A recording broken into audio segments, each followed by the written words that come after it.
Olá pessoal, tudo bom? Vamos assistir mais uma aula de Química.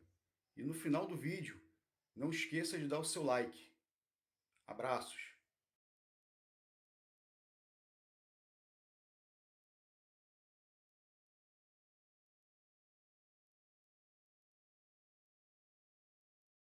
As reações, na verdade, são transformações que vão ocorrer com as substâncias.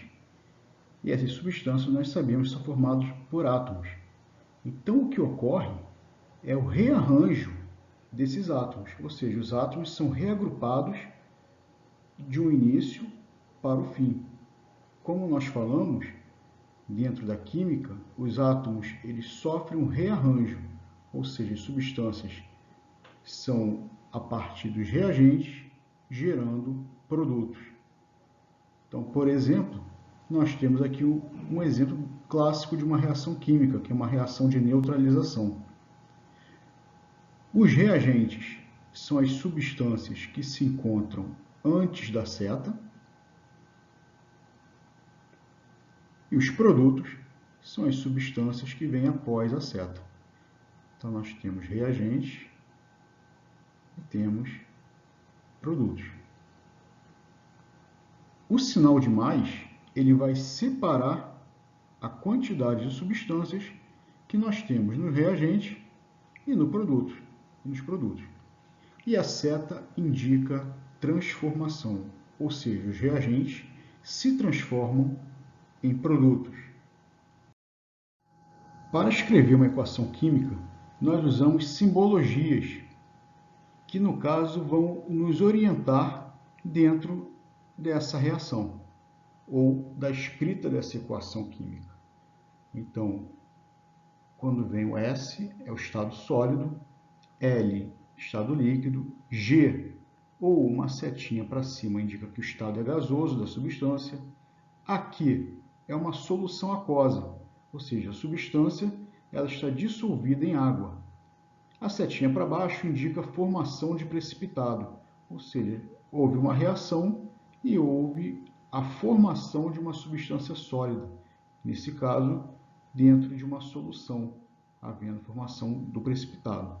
Esse triângulo ele indica o aquecimento, ou seja, a reação ocorre em presença de aquecimento. Aqui em presença de luz, como por exemplo a fotossíntese, é uma reação que ocorre em presença de luz.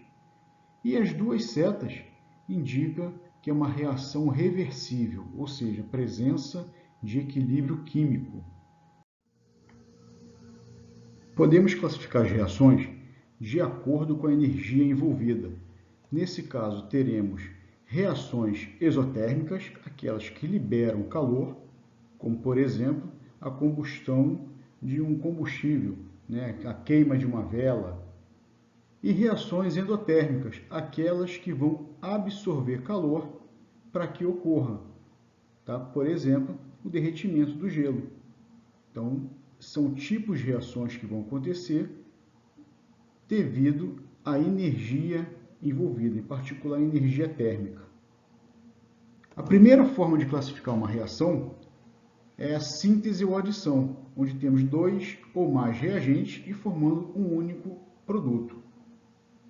No exemplo, nós temos dois reagentes formando apenas um produto. Como os reagentes são substâncias simples, dizemos que é uma síntese total. Já para esse segundo exemplo, nós temos dois reagentes e a formação de apenas um produto. Porém, esses reagentes são substâncias compostas. Então, nós dizemos que temos uma síntese parcial.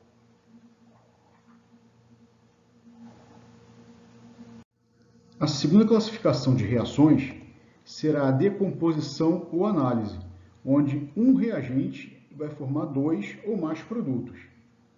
No exemplo, nós temos um reagente, que é o carbonato de cálcio, sofrendo uma decomposição, ou seja, ele está se dividindo no óxido de cálcio e no gás carbônico. O terceiro tipo é chamado de simples troca ou deslocamento, onde uma substância simples vai reagir com uma substância composta e irá formar outra substância simples e outra substância composta. Por exemplo, o zinco reagindo com ácido clorídrico, formando o cloreto de zinco e gás hidrogênio. Esse tipo de reação é chamado de reação de deslocamento. Nesse caso, o zinco ele está deslocando o hidrogênio do lugar. Isso tem a ver com o que a gente chama de reatividade dos elementos. Dentro dessa reatividade, vamos ter a reatividade dos metais. Nesse caso, o metal, que devemos considerar, ele será uma substância simples, ele tem que ser mais reativo do que o outro elemento, ou seja, o elemento que esteja na mesma fila que ele de reatividade. Como, por exemplo, essa fila de reatividade.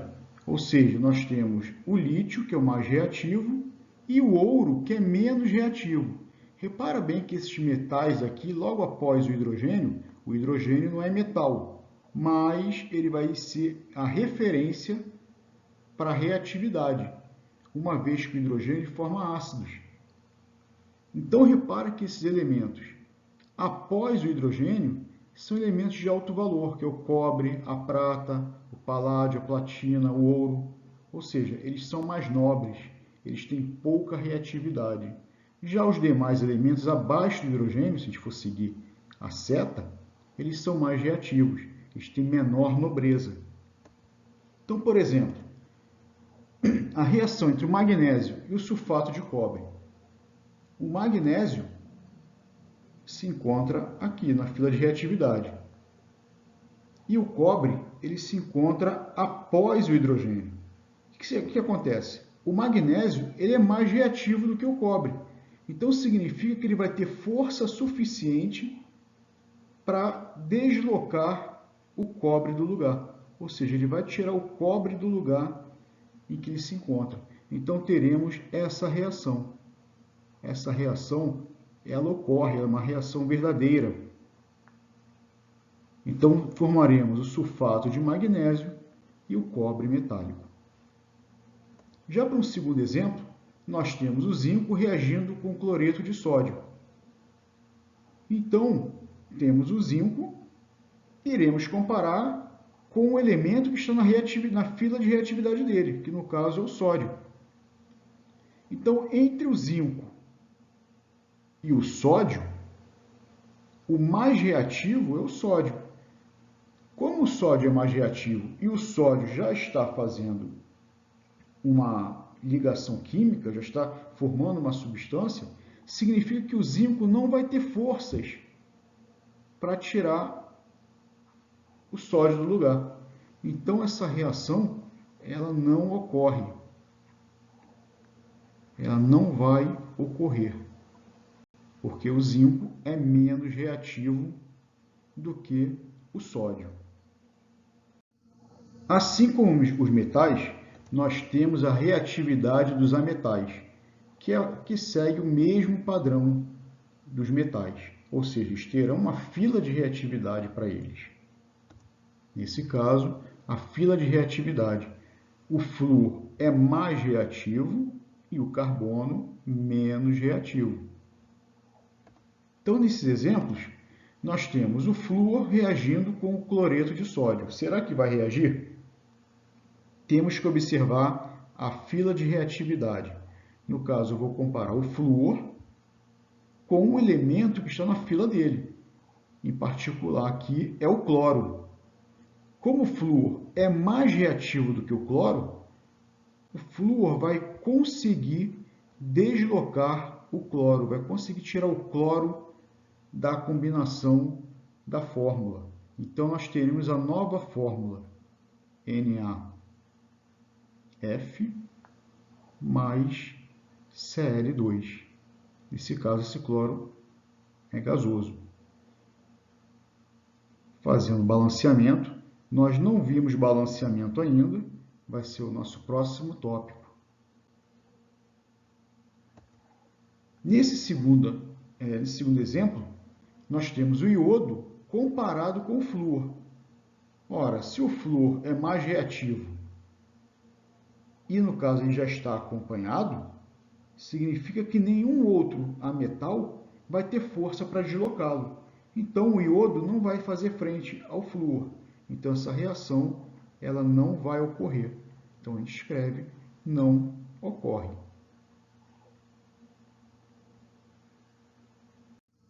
O quarto caso é a reação de dupla troca, onde nós temos duas substâncias compostas que vão reagir e formar duas outras substâncias compostas.